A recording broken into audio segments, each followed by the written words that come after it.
ప్రార్థన చేసుకుందాం. దేవుడి సమయంలో మనతో తేటగా మాట్లాడేలాగా ప్రార్థన చేద్దాం. మొదటి ఆదివారం ఆరాధనలో ఉన్నాము. దేవా, నీ శక్తి మాకు దయచేయరా, నీ ఆత్మ చేత మమ్మల్ని నింపండి. అందరూ ప్రార్థన చేయండి. ఎవరు మౌనంగా ఉండవద్దు దయచేసి. ఎంతో మనకి ఈ దినాల్లో దేవుని యొక్క కృప అధికముగా ఉంది. దేవా తండ్రి, ప్రార్థన చేద్దాం. మమ్మల్ని మిక్కిలిగా ప్రేమించిన మా ప్రియ పరలోకపు తండ్రి, నీ ఘనమైన పాదాలు కొందనాలు. ఈ యొక్క దేవా తండ్రి, ఉదయకాల సమయం ఈ ఆరాధనలో మమ్మల్ని సమకూర్చిన విధానంకై నీకు వందనాలు. మొదటి ఆరాధన నీకు అంగీకారంగా ఉంటకు మేము చేయగల కృప దయచేసి బలపరచము. నీ సన్నిధి, నీ కాపుదలు నాతో మాతో ఉంచి మమ్మల్ని దర్శించండి. నేను ఎగుడను ఎన్నికైనటువంటి వాడిని నన్ను ఒక్కసారి మీరు జ్ఞాపకం చేసుకొని తండ్రి, నీ ప్రభావ మహిమలు మాకు మీరు దయచేయండి. ఈ ఆరాధన ఆదరించేంతవరకు మీరే నాయకుని నడిపించి బలపరచండి. ఎక్కడ సైతాన్ని మా మీద ఏలుబడి చేయనివ్వద్దు. దేవాలోకం యొక్క మాటలకు మేము తొట్టిల్లిపోకుండా సహాయం దయచేయండి. నీ ప్రభావం మాతో ఉండి మేము నడుచుకునే భాగ్యం చేత నన్ను మమ్మల్ని నింపి దర్శించండి. ఆదివారం ఆరాధన కన్నా లోకంలో మాకేది ప్రాముఖ్యము కాదు. మనుషులు వ్యర్థమైన వాటిని తలంచుతూనే ఉన్నారు. ప్రభా దేవాన్ని ఎంతకాలం మీతో ఉంటాను అని నువ్వు చెప్పినావు కదా. మాకు ఈ దినాల్లో వాక్యము నేర్పిస్తున్నావు. ఎన్నో మాటల ద్వారాగా మమ్మల్ని హెచ్చరిస్తున్నావు. ఎలా నేను గైకోలు మాకు నేర్పించి బలపరిచి మీరే మహిమ ఘనత పొందమని మా ప్రభును రక్షకుడైన క్రీస్తు ద్వారా అడిగి వేడుకొని పొందుకొనిచున్నాం పరమ తండ్రి, ఆమెన్. మత్తయి రాసిన సువార్త, మనం లేచి నిలబడదాం. మత్తయి రాసిన సువార్త 8వ అధ్యాయము 18 నుంచి 22వ వచనం వరకు మనము ఒకరు చెప్పిన తర్వాత ఇంకొకరు వెనక చెప్దాం. మత్తయి 8:18 నుంచి 22 పాస్టర్ గారు చదువుతారు, మనం వెనకాతలు చెప్తాం. మత్తయి 8:18 నుంచి 22 అక్కడికి వచ్చి.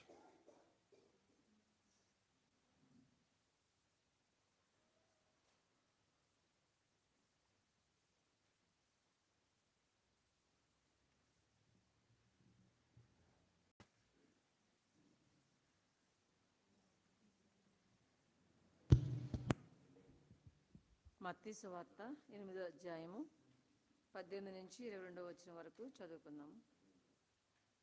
యేసు తన ఎద్దనున్న యేసు తన ఎద్దనున్న జనసమూహమును చూచి అద్దరికి వెళ్ళవలనని ఆజ్ఞాపించెను.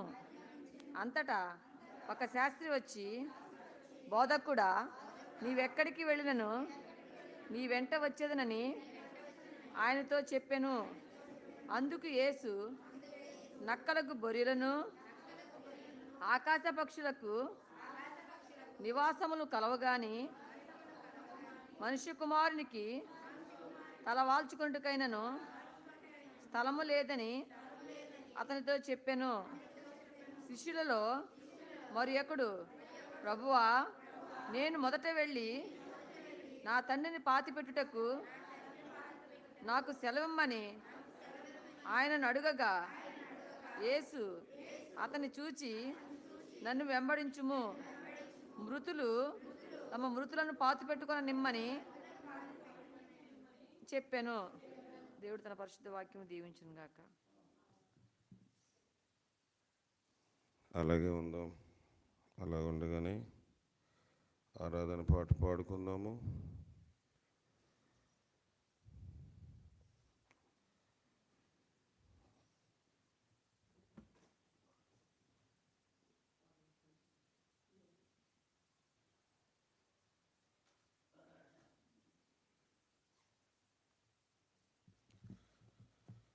ఆరాధన గీతంలో పాటలు పుస్తకం నుంచి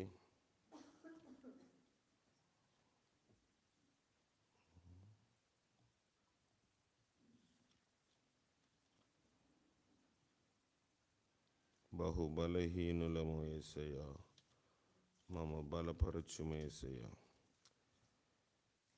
పాట పాడదాము. 155 పాట, 255 పేజీలో నుంచి 155 పాట పాడుకుందాం. మా సర్వానిధి నీవయ్యా, నీ సన్నిధికి వచ్చామయ్యా. మా సర్వానిధి నీవయ్యా, నీ సన్నిధికొచ్చాం. బహుబలహీనులము యేసయ్యా, మమ్ము బలపరచుమో. యేసయ్యా యేసయ్యా, మా ప్రియమైన యేసయ్యా, యేసయ్యా, మా ప్రియమైన యేసయ్యా, మా సర్వానిధి నీవయ్యా, నీ సన్నిధి. మా రక్షకుడవు, మా స్నేహితుడవు, పరిశుద్ధుడవు మా యేసు. మా రక్షకుడవు, మా స్నేహితుడు, పరిశుద్ధుడవు మా. పరిశుద్ధమైన నీ నామమునే, పరిశుద్ధమైన నీ నామమునే స్తుతింపవచ్చామయ్యా. మా స్తుతులందుకో యేసయ్యా, మా స్తుతులందుకో యేసయ్యా. యేసయ్యా యేసయ్యా, మా ప్రియమైన యేసయ్యా, యేసయ్యా, మా ప్రియమైన యేసయ్యా, మా సర్వానిధి నీవయ్యా, నీ సన్నిధి. నీవే మార్గము, నీవే జీవము మా యేసయ్యా. నీవే మార్గము,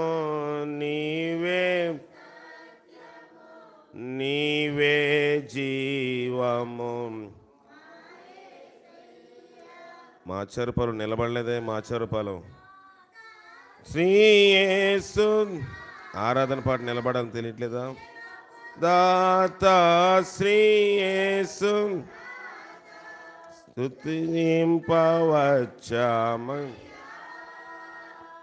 మా స్తుతులందుకో యేసయ్యా, మా స్తుతులందుకో యేసయ్యా. యేసయ్యా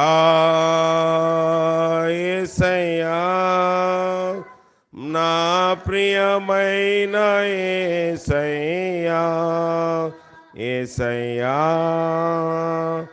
యేసయ్యా, నా ప్రియమైన యేసయ్యా, మా సర్వానిధి నీవయ్యా, నీ సన్నిధి. బహుబలహీనులము యేసయ్యా, మమ్ము బలపరచుము. విరిగితివయ్యా, నలిగితివయ్యా, కలువరిలో మాయే. విరిగితివయ్యా, నలిగితి కలువరిలో. చేతుల పైకెత్తి. విరిగి నలిగిన హృదయాలతోనే, విరిగి నలిగిన హృదయం స్తుతింపవచ్చమయ్యా మా స్తుతులందుకో యేసయ్యా మా స్తుతులందుకో యేసయ్యా విరిగి నలిగిన హృదయాలతోనే విరిగి నలిగిన తోనే స్తుతింపవచ్చమయ్యా మా స్తుతులందుకో యేసయ్యా మా స్తుతులందుకో అందరూ యేసయ్యా యేసయ్యా మా ప్రియమైన యేసయ్యా యేసయ్యా మా ప్రియమైన యేసయ్యా మా సర్వానిధి నీవయ్యా నీ సన్నిధి బహుబలహీనులము యేసయ్యా మమ్ము బలపరచుమో ప్రార్థన చేసుకుందాం. జీవగల దేవాన్ని ఘనమైన పాదాలకు వందనాలు. విరిగి నలిగిన హృదయములతో ఉన్న మమ్మల్ని ఆదరించేవాడు నీవు ప్రభా. దుఃఖము వేదనలో ఉన్న కుటుంబాన్ని మీరు జ్ఞాపకం చేసుకున్నాము. ఆదరించేవాడు నీవు ప్రభా. ఈ మరణము మా అందరికీ ఒక హెచ్చరిక దేవా. నేను మేము హెచ్చరిక కలిగి జీవించుట కృప దయచేసి భద్రపరచుము. ఈ సమయానికి ఎలాంటి వాక్యం కావాలో దయచేయండి. అక్కడ కూడి వస్తున్న బంధువులు రక్తము స్నేహితులందరినీ జ్ఞాపకం చేసుకొని వారందరితో మీరు మాట్లాడము. కొద్ది నిమిషాలు మేము ఆరాధన చేసుకుని వారితో పాలు పొందడానికి వెళుచున్నప్పుడు నీ ఆత్మతో ఉంచి మమ్మల్ని నడిపించమని మా ప్రభువును రక్షకుడైన క్రీస్తు అడిగి వేడుకొని పొందుకొనిచున్నాం తండ్రి. ఆమేన్. అందరికీ వందనాలు. దయచేసి కూర్చోనండి. లైవ్లో వాక్యం వింటున్న బిడ్డలకు ఆయా ప్రాంతాల్లో ఉన్న వారందరికీ వందనాలు. దేవుని వాక్యం చూసుకుందాం.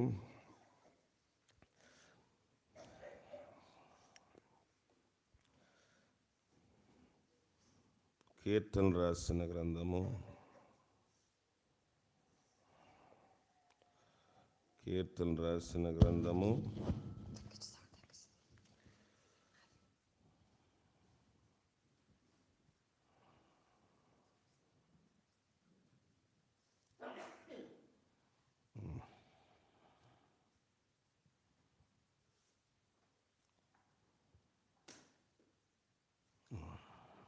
11వ అధ్యాయము.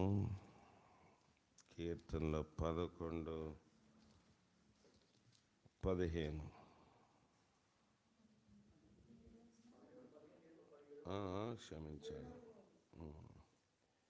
క్షమించాలి. కీర్తన 30వ అధ్యాయం. కీర్తనలు 30వ అధ్యాయము. చదువుదాం మొదటి నుంచి. యెహోవా నా శత్రువులను నా విషయమై సంతోషింపనీయక నీవు నన్ను నేను కొనియాడుచున్నాను. యెహోవా నా దేవా నేను నీకు మొరపెట్టగా నీవు నన్ను స్వస్థపరిచితివి. యెహోవా పాతాళములో నుండి నా ప్రాణమును లేవదీసితివి. 8వ వచనం చదువు. యెహోవా నీకే మొరపెట్టితిని, నా ప్రభువును బ్రతిమాలుకొంటిని. నేను గోతిలోనికి దిగిన యెడల నా ప్రాణం వలన ఏమి లాభము? మన్ను నిన్ను స్తుతించున, నీ సత్యమును గురించి అది వివరించున. సరిపోతుంది. మన్ను నిన్ను స్తుతించునా. ఎందుకు దావీదు మాట రాస్తున్నాడు? మన్న అయిపోతామంట. అందరం అవుతామా? అందరం అవుతాం. సజీవులుగా ఉన్నంతసేపే మన పేరుతో మనను పిలుస్తారు, లేదా బాడీ వచ్చిందా, శవం వచ్చిందా అని అడుగుతారు.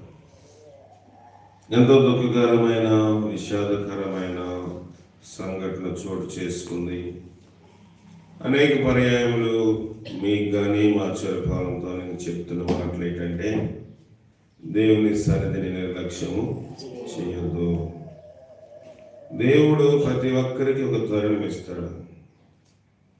దేవుడు ప్రతి ఒక్కరికి కొంతకాలం వ్యవధి ఇస్తాడు. 7 వారాలు ఇక్కడ, 9 వారాలు అక్కడ ఉపవాస ప్రార్థన చేశాం. కొంతమంది మాత్రమే అన్నిటికీ హాజరు అయ్యారు. మిగతా వారికి వాటి గురించి దృష్టి లేదు. నా కోసము అయితే నేను దేవుని కోసము, దేవుని యొక్క సన్నిధిలో ఉండడం కోసము, దేవుని ఆత్మ కలిగి ఉండడం కోసము, నా జీవితము క్షేమంగా ఉన్నా లేకపోయినా దేవుని కోసం ప్రాణం పెట్టడానికి బలిపీఠం మీద నిలబడ్డాను. ఇది బలిపీఠము. బలిపీఠం మీద ఉన్నవాడు ప్రాణం కోసం ఆశ కదా ఉండదు. బలిపీఠం మీద ఉన్న వ్యక్తి దేనికోసం ఎదురు చూస్తాడు? వధించబడ్డానికి. బలిపీఠం మీద కోడునో మేకనో ఏదైనా పెడితే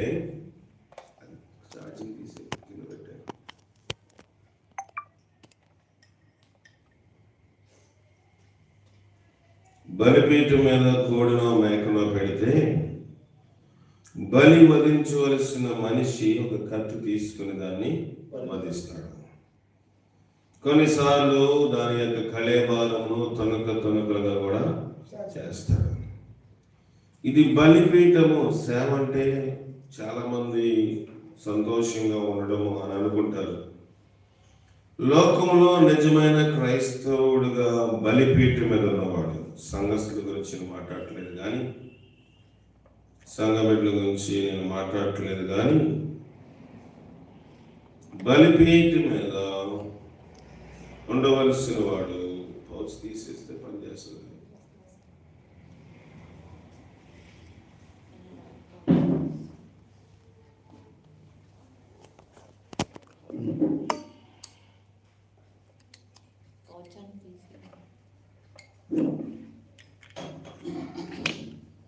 అలవాటు చూస్తున్నారు.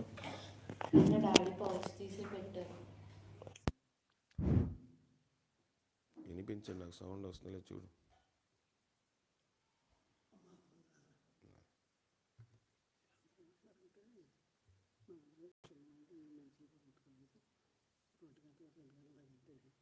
సరే అయిపోయింది.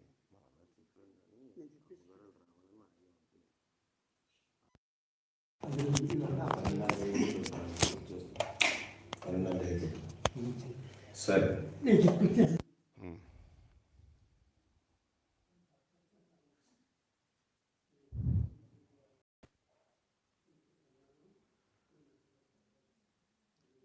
ప్రభాని శక్తి మన్ను నిన్ను స్తుతించునా. చాలాసార్లు బలిపీఠం మీద ఉన్నాం. ఇది బలి అర్పించడానికి దేవుడు పెట్టిన స్థలము. లోకంలోని 3 గంటలకి ఎందుకు చెప్పానంటే, ఇంకా వాళ్ళ బంధువులు ఎవరు రావాల్సి ఉంటుందని, అనుకూలత ఉంటుందని. కొంతమంది 12 దాటితే 1 గంటకు 2 గంటల మధ్యలో తీసుకెళ్ళరు అన్యులు. ఈ టైంలో తీసుకెళ్తున్నాడు మనల్ని అడుగుతానని నేను 3 గంటలకి అని చెప్పాను.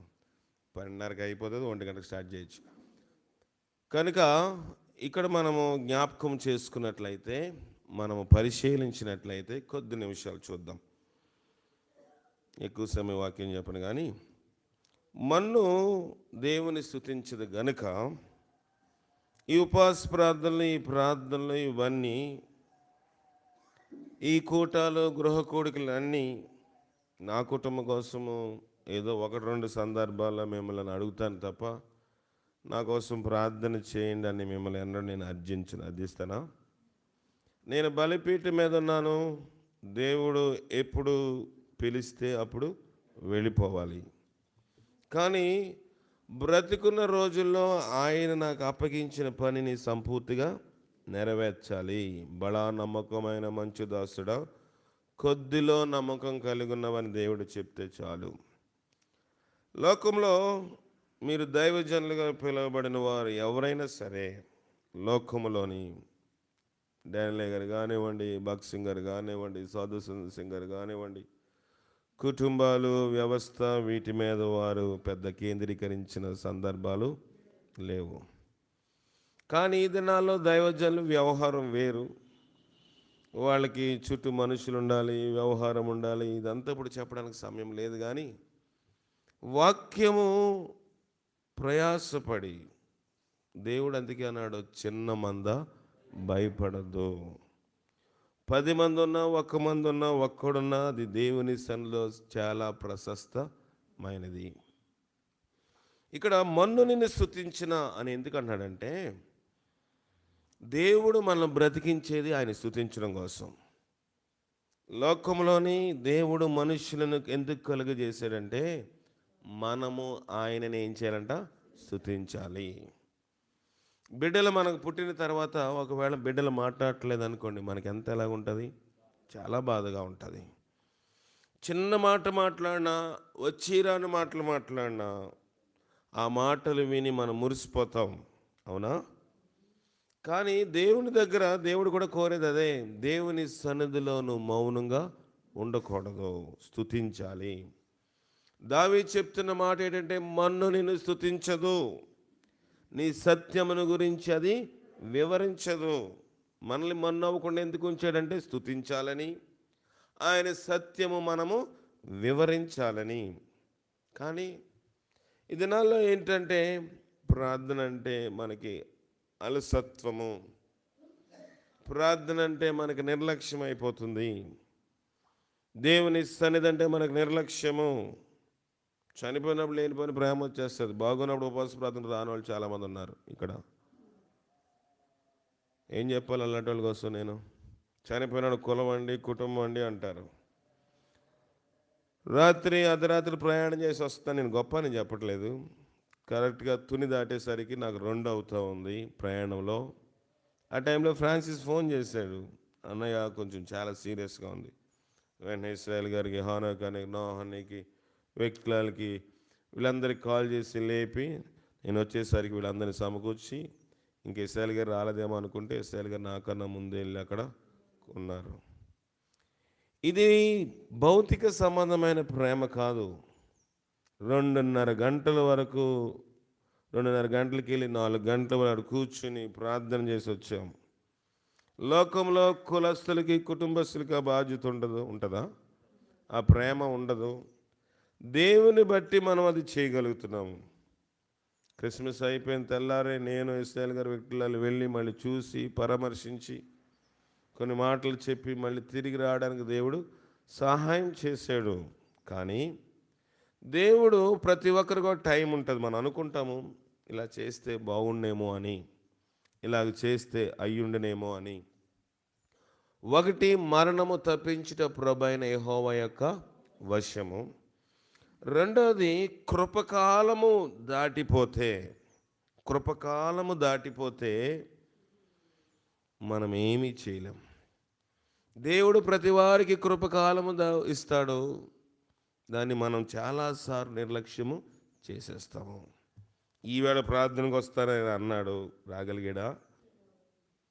నేను ఈవేళ రేపు వస్తానని మీ ఇంటికి అని అంటాను, నేను రాగలను గ్యారంటీ ఉందా? లేదు.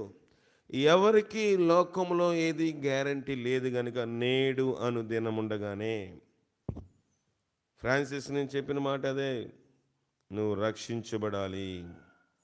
అందరూ బాప్తీసం తీసుకుంటున్నారు, రక్షణ పొందుతున్నారు, ఎందుకు ఆలస్యం చేస్తున్నావు అంటూనే మాటలు దాటవేసి కాలవ్యాపన చేసేసారు. నష్టపోయింది ఎవరు? సంఘము ఎలాగ నష్టపోతుంది? దైవజనుడు ఎలా కన్నీళ్ళు విడుస్తున్నారు? కుటుంబంలో ఆ లోటుని ఎవరు భర్తీ చేయగలరు? ఎవరు చేయలేరు. అందుకే ప్రార్థన చేయండి. సమయం ఉండగా మనం దాన్ని సద్వినియోగం చేసుకుందాము. దేవుని సంధిలో భయభక్తులు కలిగి ఉందాము. నిజంగా లేవలేని పరిస్థితి ఉంటుంటే దేవుని సంధికి రాకపోయినా దేవుడు కొంచెం హర్షిస్తాడు. కానీ లోకంలో అన్ని పనులు మనం చేసుకోగలిగి ఉదయం లేసి డ్యూటీలకు వెళ్ళగలము, ఉదయం వేసి షాప్కి వెళ్ళగలము, ఉదయం వేసి వ్యాపారంకి వెళ్తాము. రాత్రి ప్రార్థన అంటే కొంతమంది ఇక్కడ కాదు, మామూలుగా ప్రార్థన అంటే కొంచెం చలిగా ఉంది కదా అని చక్కగా పడుకుంటారు, ఉదయం లేచేటప్పుడు మళ్ళీ వెళ్ళిపోతూ ఉంటారు. దేవుడు దాన్ని హర్షిస్తాడా? నా బిడ్డలు ఎల్లప్పుడూ దావీదు అంటాడు, నేను చిరకాలం యెహోవా మందిరములో నివాసము చేస్తానంటున్నాడు. ఈ మొదటి ఆదివారం ఎలాంటి వాక్యం చెప్పాల్సి వస్తుందని నేను అనుకోలేదు. ఎంతో సంతోషంగా ఈ ఆరాధన నడిపించాలి. స్త్రీలను 3 భాగాలుగా డివైడ్ చేసి స్టేజ్ మీద కాయర్లాగా ఏర్పాటు చేసి ఆరాధన ఆర్భాటంగా చేయాలి. మొదటి ఆరాధన అనుకున్నాను. అయ్యిందా? మన ఆలోచన వేరు, దేవుడు ఆలోచన వేరు. ఇంత దుఃఖకరంగా నేను మాట్లాడుతున్నాను కానీ గుండెలో దుఃఖం దిగమింగుకుంటూ ప్రభు ఆరాధన చెయ్యాలి. ఇది మొదటి ఆదివారము, దేవునికి ఇవ్వాల్సిన సమయం ఇవ్వాలి కనుక నిలబడి మాట్లాడుతున్నాను. లోకం యొక్క ప్రేమ వేరు, మన ప్రేమ వేరండి. దేవుని బట్టి మనం చేస్తున్నాము. మనము ఒక ఇంటి వారము కాదు, ఒక కులస్థులము కాకపోవచ్చు, ఒక మతస్థులం కాకపోవచ్చు, కానీ దేవుని బట్టి మనందరము ఏకమై ఉన్నాము. ఆ టైంలో ఫ్రాన్సిస్ మనకెందుకు చేశాడు? మనం రక్త సంబంధులము, క్రీస్తునందు మనము రక్త సంబంధులం గనుక ఆదరణ కోసము, దేవుని యొక్క దయ కోసము. లోకము గతించిపోతూ ఉంది, దాని నటన గతించిపోతూ ఉంది. అందుకే మత్తీలో ఏమంటున్నాడు చూద్దాం. ఇందాక చదువుకున్నాం కదా వాక్య భాగము. మత్తయి రాసిన సువార్త 8వ అధ్యాయం 18వ వచనము. యేసు తన యొద్దనున్న జన సమూహమును చూచి అందరికి వెళ్ళవలెనని ఆజ్ఞాపించెను. అంతటా ఒక శాస్త్రి వచ్చి బోధకుడా, నీవెక్కడికి వెళ్ళను, నీ వెంట వచ్చేది ఆయనతో చెప్పెను. అందుకు యేసు నక్కలకు బొరియలను ఆకాశ పక్షి నివాసములు కలవగాని మనిషి కుమారుడు తలవాల్చుకొంటకనెను స్థలము లేదని అతనితోటి చెప్పెను. శిష్యులలో మరి ఒకడు ప్రభువా, నేను మొదట వెళ్ళి నా తండ్రిని పాతిపెట్టి నాకు సెలవిమ్మని ఆయనను అడుగగా యేసు అతను చూచి నన్ను వెంబడించుము. మృతులు తమ మృతులను పాతిపెట్టుకొననిమ్మని. చూడండి, బైబిల్లోని దేవుడు చనిపోయిన వాడిని ఏమీ అలక్ష్యం చేయలేదు. కానీ ఇక్కడ ఒక వ్యక్తి చనిపోయాడు. ఎవరంట? శిష్యుల యొక్క తండ్రి చనిపోతే ప్రభు అక్కడ సువార్త చేస్తూ ఉన్నాడు. ఇప్పుడు తండ్రి శిష్యుడిగా ఉన్నప్పుడు మన స్కూల్లో ఉన్నాం అనుకోండి, ఎవరైనా చనిపోతే వచ్చేస్తావా? సెలవు చీటి పెట్టి, అయ్యా మా నాన్న చనిపోయాడు, అమ్మ చనిపోయిందో, ఎవరు చనిపోయారో, బంధువులు చనిపోయారని చెప్పి వస్తాం. ఆ రీతిగానే శిష్యుడి యొక్క తండ్రి చనిపోతే ఏం చేశాడంటే ఆయన ప్రభు దగ్గరికి వెళ్ళి, ప్రభువా నా తండ్రి చనిపోయాడు, పాతి పెట్టి వస్తాను, నాకు పర్మిషను కావాలి అని అడిగాడు. అడిగితే ప్రభు ఏం చెప్పాడు? మృతులు తమ మృతులను పాతి పెట్టుకొనిము, నీవు వెళ్ళి నన్ను వెంబడించు, నీవు నన్ను వెంబడించమని చెప్పాను. అప్పుడేమన్నాడు దేవుడు?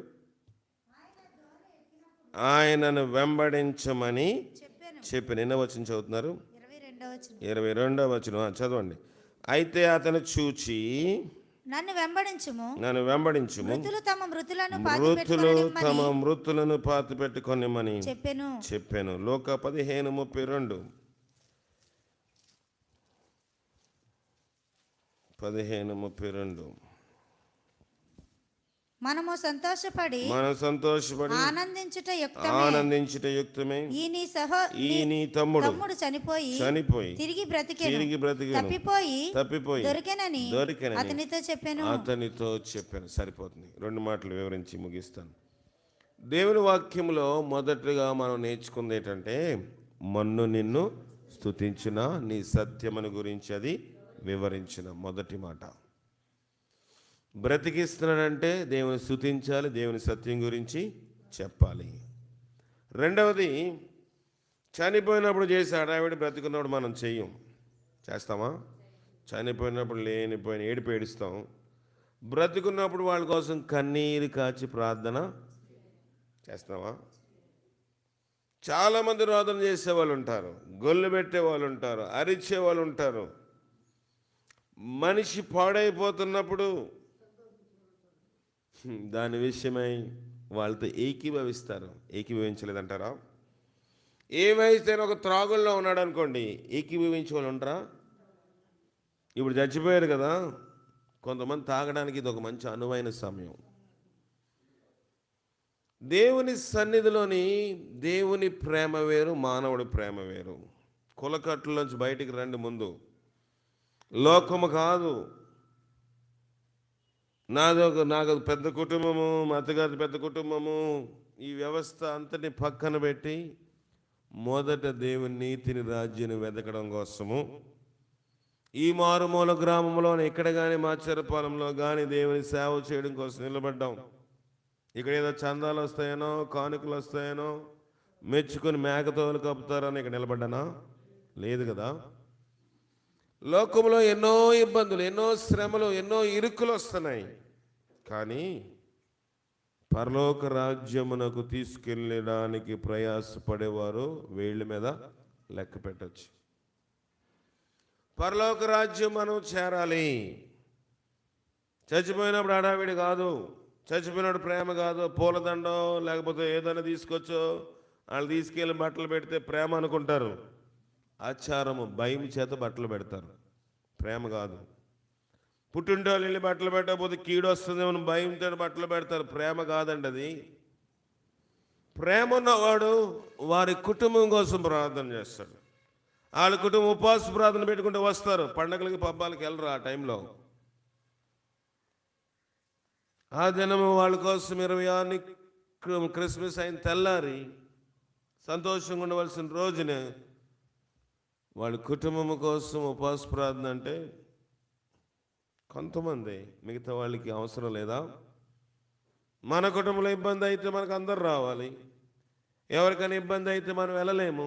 దేవుని ప్రేమను ఎక్కడ చూపించగలుగుతున్నాం మనము? మృతులు తమ మృతులను పాతి పెట్టుకుంటారు. చనిపోయిన వారికి మరణ కాండలు ఆగుతాయా? ఆగవు. కానీ దేవుని రాజ్యము సమీపిస్తూ ఉంది. మారు మనసు పొందుడి అని చెప్తా ఉంది. ఈ దినము దేవుని యొక్క ఆరాధన దినము, ఇది దేవుని దినము. దేవుని దినము నిర్లక్ష్యంగా లక్ష్యంగా ఉండడానికి వీల్లేదు. అప్పటికి మనము ఇవన్నీ చాలా మటుకు కట్ చేసి కొద్ది నిమిషాలు దీన్ని చేస్తున్నాము. సరే, లోకంలో పరిస్థితులు సరిగా లేవులే, దేవుని సన్నిధిలో ఉన్నాము కదా మనము. మొదటి ఆదివారము, సంవత్సరంలో మొదటి వారము, ఈవేళ ఈ దినం బలారాధన ఇవ్వాల్సిన దినము. ఇవన్నీ జ్ఞాపకం చేసుకుంటున్నప్పుడు చాలా దుఃఖకరము, చాలా వేదన. సంతోషంగా ఉండవలసిన ఈ దినములో మరణ వార్తలు వింటున్నాం. మరణ వార్త వినడము ప్రారంభమైంది. మనకి దుఃఖంతో ప్రారంభిస్తున్నామా, సంతోషంతో ఉన్నాము? ఈ సంవత్సరం దుఃఖమే. కనుక మనం ఏం చేయాలి? ప్రార్థన చేయాలి. ప్రభా, నేను గోతులోనికి, అక్కడ అంటున్నాడు చూడండి, మొన్న నేను స్తుతించిన పైన 8వ వచనం, యెహోవా నీకు మొర్రపెట్టి తిని. 38 కీర్తనలు 38, యెహోవా నీకే మొర్రపెట్టి తిని నా ప్రభువును బ్రతిమలాడుకొంటిని. నేను గోతులోకి దిగిన ఎడల నా ప్రాణము వలన ఏమి లాభము? ఏమి లాభం లేదు. గోతులోకి ఒకసారి పెట్టబడితే మన అవయవాలు దేనికన్నా పనిచేస్తాయా? దేనికి పని చేయవు. అందుకే నీకు మొర్ర పెడుతున్నాను. గోతులోకి దిగక ముందే మొర్ర పెట్టాలి మనము. గోతులోకి దిగిపోయిన తర్వాత మనం ఏమీ చేయలేము. పునాదులు పాడైపోగా నీతిమంతులు కూడా ఏమీ చేయలేరు. దుఃఖకరము, వేదనకరము. సంతోషంగా ఉంటారులే, రికవర్ అవుతారు అనుకున్నాము. రాత్రి వెళ్ళి ప్రార్థన చేస్తున్నప్పుడు పరిస్థితి తేడాగా కనబడింది. ఆయన నా చేయి తీసుకున్నాడు, ఇస్రాయేల్ గారు చేయి తీసుకుని ఫ్రాన్సిస్ చేయబెట్టి మీకు అప్పగిస్తున్నానని రాత్రే చెప్పేశాడు ఆయన. నాకు అర్థమైపోయింది. ప్రార్థన చేసి ఇక్కడికి వచ్చి హానక్ అనిత అన్నాను, అన్నయ్య ఆయన దగ్గర మరణ వాసన వచ్చింది, కష్టంగా ఉంది పరిస్థితి అని రాత్రి చెప్పి నేను దుఃఖంతో పడుకున్నాను. ఎందుకంటే టైం అయిపోయింది, చేయలేని పరిస్థితి. ప్రార్థన చేశాము. ఎన్నో చీకటి శక్తులు, ఒకటి రెండు కాదు ఆయన మీద ఉన్న చీకటి శక్తులు. ఆయన కోసం ప్రార్థన చేసినప్పుడల్లా పోరాటమే నాకు ఇంట్లో. రాత్రి నిద్ర పట్టకుండా సైతాన్ శక్తులు ఎంతో పోరాటం చేసేవాడిని. ప్రార్థన చేసి గర్దించి పడుకుంటా ఉన్నాను. విపరీతమైన భయంకరమైన చేతబడి ఆయన చేశారు. ప్రార్థన చేసాం, చేతబడి తప్పుకుంది. కానీ ఇంకా లోతుగా మనము ప్రార్థన సహాయము ఆయనకి అందించలేం. ఇంకా ప్రార్థన పెట్టండి, ఉపవాస ప్రార్థన కూడా పెట్టండి అంటే అప్పుడు పెట్టారు. ఉపవాస ప్రార్థనకు కానీ స్తుతికూటానికి కానీ ఇంతకు ఇవ్వండి అని ఎప్పుడైనా మిమ్మల్ని డిమాండ్ చేశానా? మరి ప్రార్థన పెట్టుకోండి అంటే భయపడిపోతున్నారే. దేనికి భయపడుతున్నారు? వేట మాసమే కావాలి, కోడి మాసమే కావాలని అడిగానా? అయ్యో ప్రార్థన పెట్టుకోండి, వచ్చి టీ ఇవ్వండి, అది మంచిగా ఇవ్వండి, లేకపోతే ఏమీ లేవని ప్రార్థన చేసి వస్తాం. మీ క్షేమం కోసం అడిగితే, మీ కుటుంబాలు బాగుండాలి ప్రార్థన పెట్టుకొని అడిగితే ఆలోచన పడుతూ ఉన్నారు, మదన పడుతూ ఉన్నారు. ఎందుకు అర్థం అవట్లేదు. నేను మీకు అందుబాటులో ఉన్నాను. ఏ టైం అంటే ఆ టైం ఫోన్ చేస్తాను. నేను ఇది పాడడం, ఫోన్లో పాటలాడతాను, చేస్తాను. అక్కడి నుంచి ఇక్కడి నుంచి అక్కడికి, 24న అక్కడ, 25 ఇక్కడ, 31 రాత్రి అక్కడ, 1 ఇక్కడ. విరామం లేకుండా ఎందుకు ప్రయాణం చేస్తాంటే మీకు అందుబాటులో ఉండాలి. నూతన సంవత్సరంలోని కానీ క్రిస్మస్లో కానీ దేవుని సేవకుడు లేడు అని మనస్సు కానీ కృంగదనం కానీ మీకు రాకూడదని, మీ సంతోషం కోసం నేను అన్నీ విడుదలపెట్టేసుకున్నాను. పుట్టినరోజు దినము కూడా నేను కుటుంబంతో కలిపానా? లేదు కదా. సంఘము ప్రాముఖ్యము. మన ప్రాణము గోతులో దిగిపోక ముందే మనము దేవునికి మొర్ర పెట్టాలి. ఒక వ్యక్తి ఉన్నాడు కదా, మనం చదివాం కదా, ఈ నీ తమ్ముడు చనిపోయి మరలా బ్రతికెను. అది నిజమైన నిత్య జీవము. బ్రతికేడు ఆయన. లోకంలో కొట్టుకెళ్ళిపోయిన వాడి కోసము, లోకంలో పాపంలో ఉండిపోయిన వాడి కోసము అతడు గోతులకు వెళ్ళక ముందే తండ్రి ఎంతో ప్రార్థన చేశాడు. కుటుంబముగా మనం ఇక్కడున్నాము. ఒక తండ్రి స్థానంలో నేనున్నాను, బిడ్డల స్థానంలో మీరున్నారు, కొంతమంది పెద్దల స్థానంలో ఉన్నారు, కొంతమంది అనుభవంతో ఉన్నాము. మన అందరం కలిసి ఒక ఆత్మను పోగొట్టుకున్నామా? పోగొట్టేసుకున్నాం. ఎవరో ఒకరి నిర్లక్ష్యం, కొంచెమే బుద్ధిహీనత అంట, త్రాసులో జ్ఞానము ఘనత తేలిపోతుంది. డాక్టర్ మంచోడై ఉండొచ్చు, నర్సులు మంచోడై ఉండొచ్చు, ఖర్చు పెట్టి ఆ కుటుంబం ఎన్ని వేలు ఖర్చు పెట్టచ్చు. కానీ ట్యాబ్లెట్ ఎవరు వేసుకోవాలండి? రోగి వేసుకోవాలి. రోగి ట్యాబ్లెట్ వేసుకోకపోతే ఏ రోగాన్ని బతుకుతాడా? బతకడు. మనం ప్రార్థన చేసినా, మీరు ప్రార్థన చేసిన, పెద్దలున్న, అనుభవం ఉన్న, సహవాసం ఉన్న, సంఘం ఉన్న, వాగ్దానాలున్న, తుదకు క్రీస్తు యొక్క రక్తం మనకు తోడుగా ఉన్నా దాన్ని నిరీక్షరించి దేవుని మీద విశ్వసించే మెట్టు మనందరికీ ఉండాలి. లేకపోతే గోతులోనికి వెళ్ళిపోయిన తర్వాత నా ప్రాణమునకు ఏమీ లాభము అంటున్నాడు. కనుక మొన్న నేను స్తుతించిన నీ సత్యమును గురించి అది వివరించునా. మృతులు తమ మృతులు పాత పెట్టుకుని దేవుని రాజ్యము కన్నా ప్రాముఖ్యమైనది ఏమీ లేదు. ఇలాగ ఒక ఆదివారం మా బావగారి యొక్క తండ్రి చనిపోయారు. ఆయన అక్కడ చేపలో చుట్టి ఆయన వచ్చి పాటలు పాడాడు. జో గారి తల్లి చనిపోతే 18 రోజులు ఆయన రిట్రీట్లో ఉండి రిట్రీట్ అయ్యకి వచ్చి సమాధి కార్యక్రమం చేశారు. జో గారు చనిపోతే 4 రోజులు ఉంచిన తర్వాత వచ్చి వాళ్ళ కొడుకు వచ్చి ఆయనకి సమాధి చేశారు.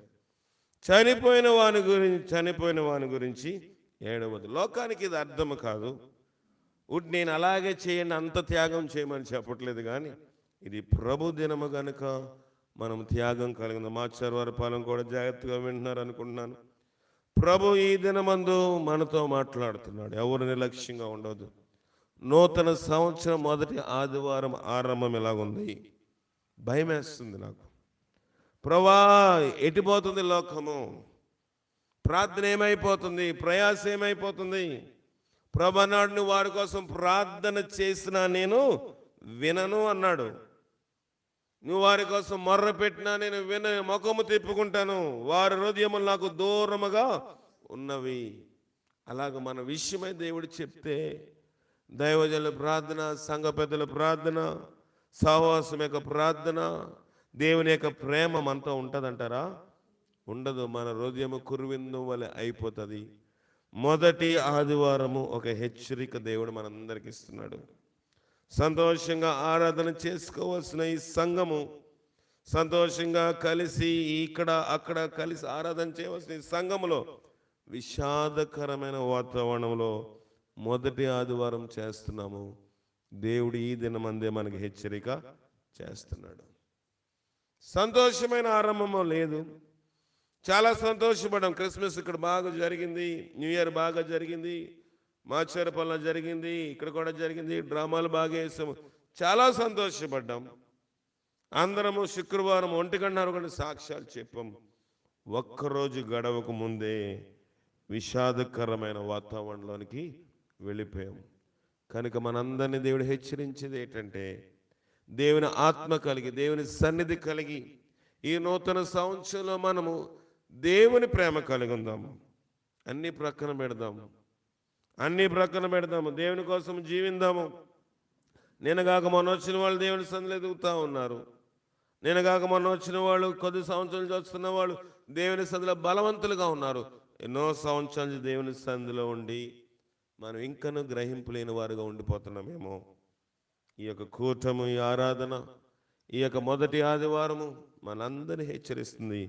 నా జీవితం, నీ జీవితం, ఎవరి జీవితం గ్యారంటీ లేదు. గనుక ఇలాంటి విషాదకరమైన వార్తలు, ఇలాంటి దుఃఖకరమైన వార్తలు, ఇలాంటి మరణ వార్తలు, ఇలాంటి మన కుటుంబంలో సంభవించకుండా ఉండాలంటే మన్ను స్తుతించదు కనుక బ్రతికుండగానే దేవుణ్ణి స్తుతిద్దాం.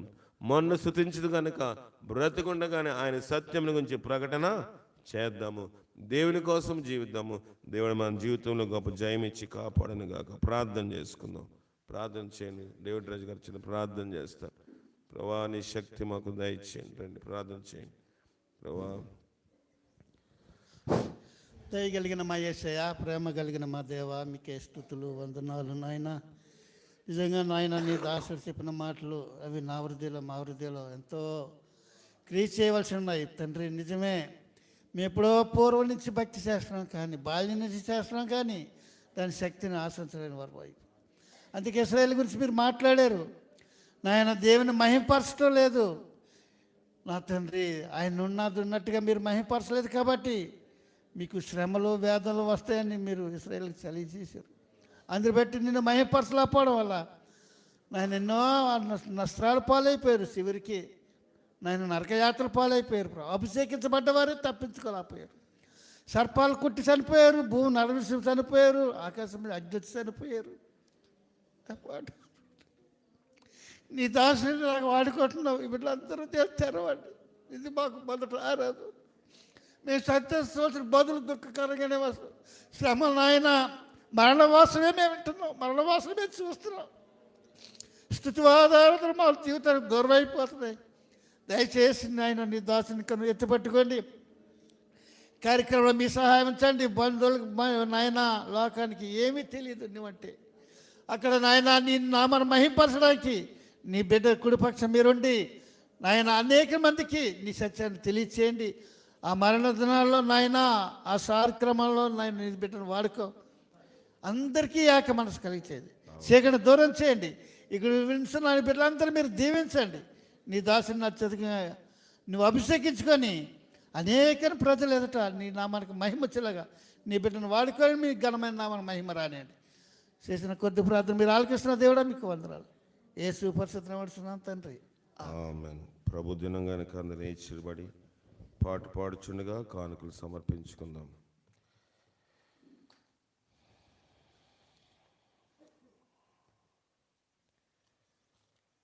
తనువు నాదిదిగోగై కొనుమియో ప్రభువు అని ఆరాధన గీతంలో పాటల పుస్తకం నుంచి ఈ పాట పాడి దేవుని మహింపరచునిగా మన సహోదరులు 202వ పాట హానక్ గారు, హెప్సిబమ్ గారు తీస్తారు. అక్కడ ఇసాక్ గారు, అలాగే సహోదరి రేపుకా గారు కానుకలు తీస్తారు. లేచి నిలబడి పాట పాడుకుందాం. 202వ పాట. తనువు నాదిది కొనుమియో ప్రభువాని పనికి ప్రాతిష్ఠిన్ దినములు క్షణములు దీసికొని అవి నీదు వినతిన్ ప్రవహింపజే యను శక్తిని యుమి తనువు నాది దిగోగై కొనుమియో ప్రభువాని పనికి ప్రతిష్ఠిం ఘనమైన నీ ప్రేమ కారణంబున నీకై పని చేతులివిగో యనయంబు నీ విషయమై సొగసు గాజురుకు ధనముతో పరుగేత వినయ పదములివిగో తనువు నాది దిగోగై కొనుమియో ప్రభు పనికి ప్రాతి 5వ వచనం ఆఖరి వచనం ఉన్నా నా ప్రేమాని సన్నిధానమునానే నెన్నాడు ధారావోయన్ నన్ను నీవానిగా నాథగై కొను చిన్నగా నీ వశమై స్థిరముగా నుండేదా తనువు నాదిది కొనుమియో ప్రభువాని పనికి ప్రతిష్ఠ ప్రార్థన చేసుకుందాం. ఆ కార్య ప్రార్థన ఇశ్రాయేల్ గారు చేస్తారు. ఆశీర్వాదం నేను ఇస్తాను.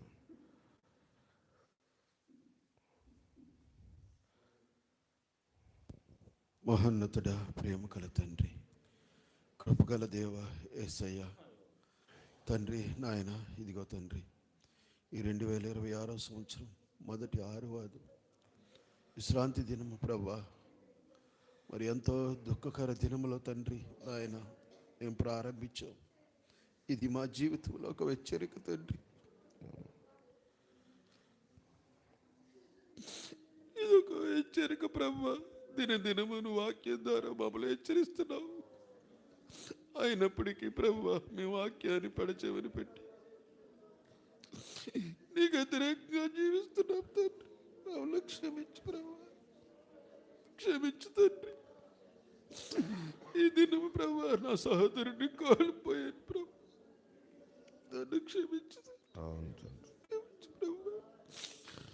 తండ్రి ఇదిగో ప్రభా, ఇంతవరకు నువ్వు వాక్యం ద్వారా దైవజనుడి ద్వారా తండ్రి మాట్లాడి మమ్మల్ని హెచ్చరించావు తండ్రి.